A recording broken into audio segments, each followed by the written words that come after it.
In today's video, I'll share with you 5 different ways you can gain tons of Amazon reviews that are completely ToS compliant. So be sure that you stay tuned.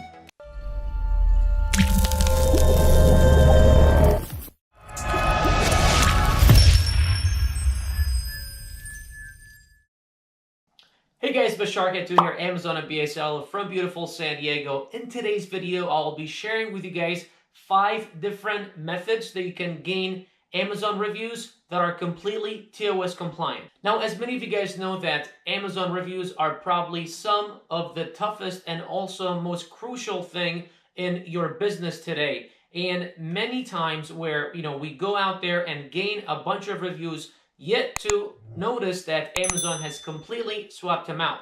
Now, as many of you guys know, about a year ago, Amazon did a full cleanup where they went into a bunch of listings and took down nearly half of their reviews, and many big sellers were actually taken down completely. Now, many people freaked out around that time, and they thought that private labeling was completely dead, which I, had to completely disagree with them, because really, as a beginner seller or as someone trying to go into new products and new niches, that gave you the opportunity, as before some of those products had hundreds of reviews and were competitive for you, but now you actually have a chance to enter those markets.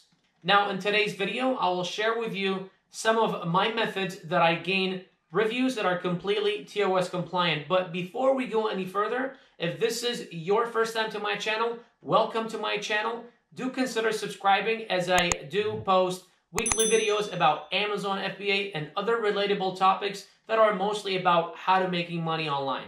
Number 1 is your product.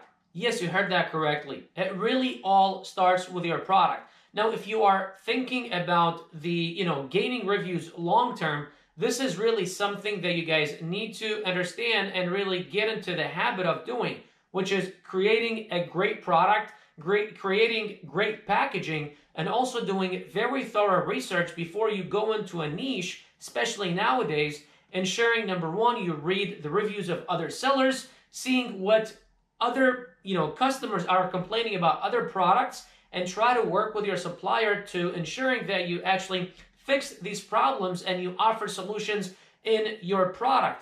Number 2, adding value to your product, meaning, either bundle it with something else that gives the customer a better value for their price, and at the same time, make sure that your price is not just lower than everyone, because I always suggest not to go the lowest, because sometimes we do jeopardize the actual quality of the product. So making sure that you have a quality product that actually will give a great experience will definitely help you in the long run to gaining more reviews.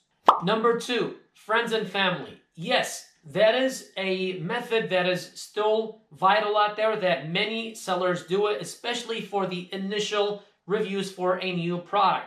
Now, that is kind of against ToS, but hear me out here. Friends and family reviews can be very beneficial when you're first starting out or when you're first launching a product, but I don't suggest it for long-term, as there are other ways that you can actually gain reviews long-term that I will be sharing with you in this video.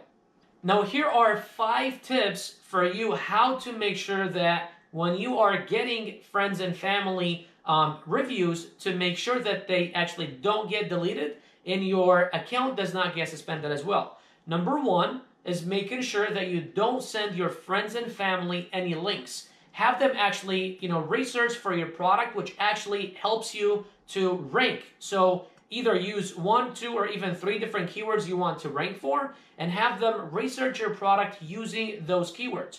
Have them also go through different listings and check them out, maybe add your product to a wish list, and even possibly come back the next day to actually purchase your product. Number 2, making sure that your friends and family are really not your friends on Facebook.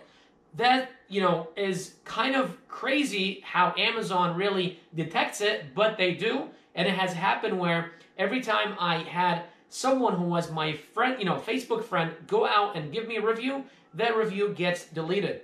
Number 3, making sure that the credit card they pay with does not have a similar last name. Maybe it's your brother or your cousin that you guys share the same last name that is under your account, or even that is registered under your company. Although that is kind of stretching it out, but make sure that they're using a credit card that does not tie up to your personal name. Number 4, the shipping address. You know, I've had people ship the products to somewhere else because they live in the same town even as the person purchasing. And, you know, although it does sound crazy, but I've seen a lot of reviews get deleted because of that specific reason. Number 5, and it's the most important, your sales to reviews ratio. You need to maintain a maximum of 5% reviews to sales ratio, which means if you are going to, for every 20 sales, only get 1 review. And that because, you know, it just tells Amazon that this review is actually organic. And I've seen it a lot of times where, you know, especially beginner sellers, they will launch a product and they will go get a service and have them, you know, get like 20 sales and all of them leave reviews. Now, it is beneficial that these sellers leave you sellers feedback, as it does increase the ranking of your entire account altogether. However, when it comes to reviews, make sure you do not exceed the 5% mark. Now, number 3, which is follow-up emails. Those still work until today, and those are something that I personally love when it comes to gaining reviews. Now, yes, that is not going to be something that will, you know, get your reviews initially, but it's definitely for long term, and it definitely works. The way I do it is that I go by 3 different email series, or even sometimes 4, and here is how it goes.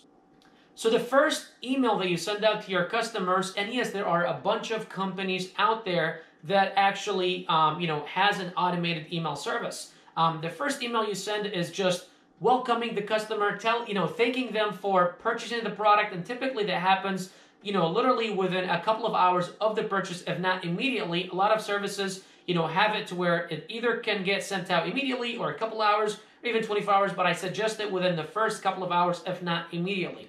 And it's simply just telling the customer, thanking them, welcoming them to the family, making sure that they understand that you are there for them. If there is anything further they need from you, to let you know as soon as possible. And also at the end, tell them to let you know as soon as they have received the product, and to take a picture of the product and email it back to you, just to make sure that they have received exactly what they wanted.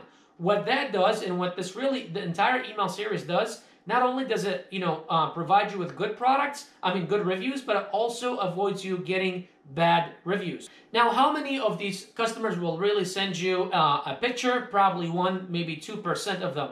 But really what it is that you're creating that personal, personal touch. Make them feel like you really care for them, and you're not just this robotic company that is being run by robots, that there are actual real human beings behind the computers. The second email typically goes out when they have received the product, and that is just telling them, how is the product, making sure that they received exactly what they want, and again, telling them to take a picture of the product and send it back to you, just to make sure that they received exactly what happened. And here is exactly where you will make that impression, and make sure and avoid any, future bad reviews, in case if the product is not what they expected, or it's broken, or there's something wrong with it, which is where you need to step in and either give them a refund, a discount, maybe even send them a brand new product without them having to go through the hassle or going through Amazon and, potentially getting a bad review. Now, number 3 email is going to be where you actually ask them for a review. And by then, hopefully you have created some type of a personal relationship. You can also have them, send them some type of a link or something where they can go to a funnel of somehow, where they can you can capture their email address, and you can just really put them in your funnel, right? But typically you want to use the same emails that Amazon sends out to them, because it just makes it that much more organic. Now, the 4th email is just going back to them and telling them how their experience has been with that product, and you probably want to do that about a week after your last email. And what that does is it forces the fact that, hey, if you haven't left me a review and you have enjoyed this product, can you please leave me a review? Some people like to only do 3 because they think that this is kind of pushing it. I like to go for the 4th one and really just make sure that if they, because sometimes, not everyone opens their emails. Sometimes maybe they looked at it and then they only have tried the product maybe once and didn't really experience the product. But a week later, should have to give them enough time to have gone through the product and really experienced it and really enjoyed it. And if they have enjoyed it, to let you know and leave you a review, or if it broke or something, that way you can actually go out there and do something about it and avoid getting bad reviews.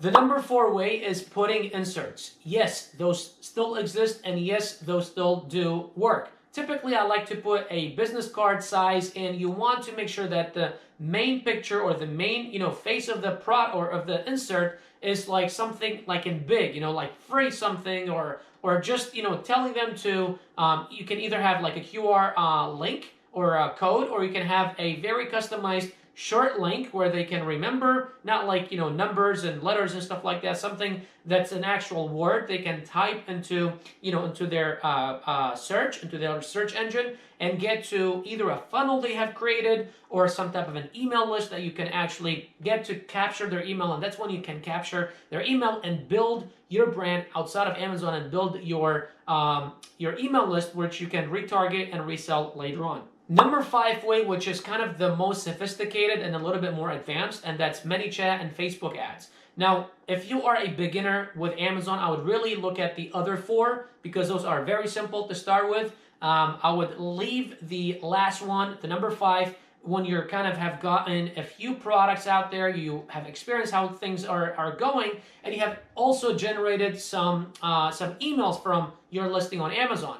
And what you do is you actually retarget your Amazon seller buyers or lookalike. You create a lookalike audience on Facebook, and you retarget these people to send them to your products by either giving them a discount to a new product you have, or even a some type of a freebie or something to capture their email address in an email in a lead gen page, and then from there taking them to ManyChat, which is pretty much your chatbot for your Amazon account or your Amazon page on Facebook, and that way you can retarget to them when it comes to if you either have a product that maybe it's like let's say a simple example. Let's say if you're selling creams, or if you're selling let's say razors or something like that. Not saying that you should go launch these products, but these things run out and people need to replenish. So after a certain amount of time, you can either retarget to the same people or retarget them with other brand new products that you have launched. So guys, those were 5 different methods that you can go out there and crush it on Amazon and get tons and tons and tons of reviews that I have done, that a lot of my clients have, used, and I've seen a lot of other people use out there and work just fine for them. If you think this video was awesome, if you loved the information shared in this video, please give this video a thumbs up. Also, consider subscribing to my channel and drop a comment in the comment section below. Let me know if there is something you want me to talk about in future videos. Now, whether that topic is about Amazon FBA or other topics, even if it's something that I have never experienced before, I will go out there, learn about it, and share my opinion and my knowledge with you. Now, the question of the day. What is one method that you use today to generating reviews continuously and according to ToS that I did not mention in my video? It would be awesome to hear from you, so please drop that method in the comment section below because it would benefit me, my business, and everyone else that's watching today. So guys, once again, Bashar Katou here, Amazon FBA seller from beautiful San Diego, coming to you with new videos every single week. If there's anything you guys want me to talk about in future videos, please drop it in the comment section. Be sure to consider subscribing to my channel. Thank you for watching, and I'll see you in the next video.